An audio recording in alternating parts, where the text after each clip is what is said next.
Luke chapter 16.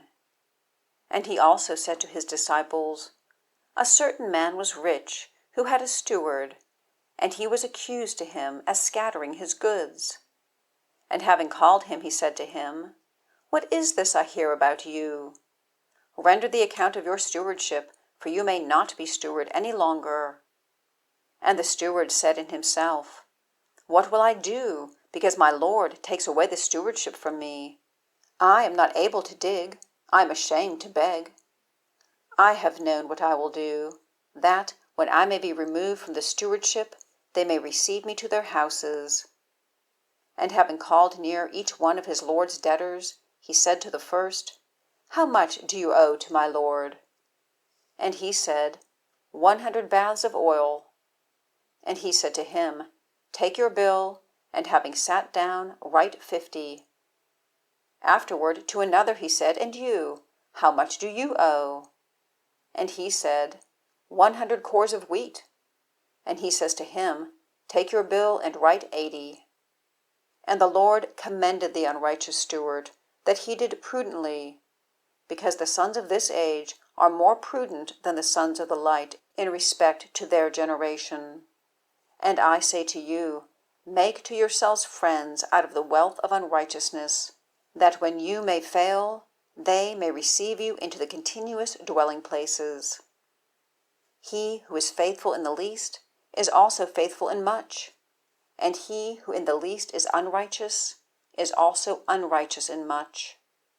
If then in the unrighteous wealth you did not become faithful, who will entrust to you the true?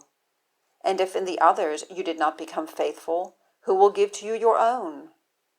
No servant is able to serve two lords, for either he will hate the one, and he will love the other, or one he will hold to, and of the other he will be heedless.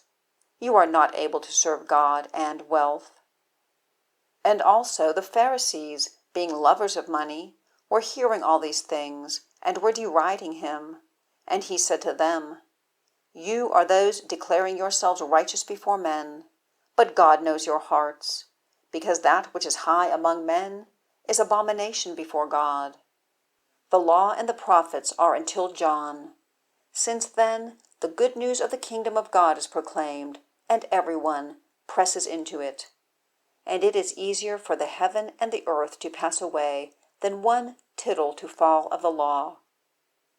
Everyone who is sending his wife away and marrying another commits adultery, and everyone who is marrying her sent away from a husband commits adultery. And a certain man was rich, and clothed in purple and fine linen, making merry sumptuously every day. And there was a certain poor man by name Lazarus, who was laid at his porch, full of sores, and desiring to be filled from the crumbs that are falling from the table of the rich man. Indeed, also the dogs coming were licking his sores. And it came to pass that the poor man died, and that he was carried away by the messengers into the bosom of Abraham. And the rich man also died and was buried. And having lifted up his eyes in Hades, being in torments, he sees Abraham far off, and Lazarus in his bosom. And having cried, he said, Father Abraham, deal kindly with me, and send Lazarus, that he may dip the tip of his finger in water, and may cool my tongue, because I am distressed in this flame. And Abraham said, Child, remember that you received your good things in your life, and Lazarus in like manner the evil things, and now he is comforted, and you are distressed. And besides all these things, betwixt us and you, a great chasm is fixed, so that they who are willing to go over from here to you are not able, nor do they pass through from there to us. And he said, I ask then, Father, that you may send him to the house of my father, for I have 5 brothers, so that he may thoroughly testify to them, that they also may not come to this place of torment. Abraham says to him, They have Moses and the prophets, let them hear them. And he said, No, Father Abraham, but if anyone from the dead may go to them, they will convert. And he said to him, If they do not hear Moses and the prophets, neither will they be persuaded if one may rise out of the dead.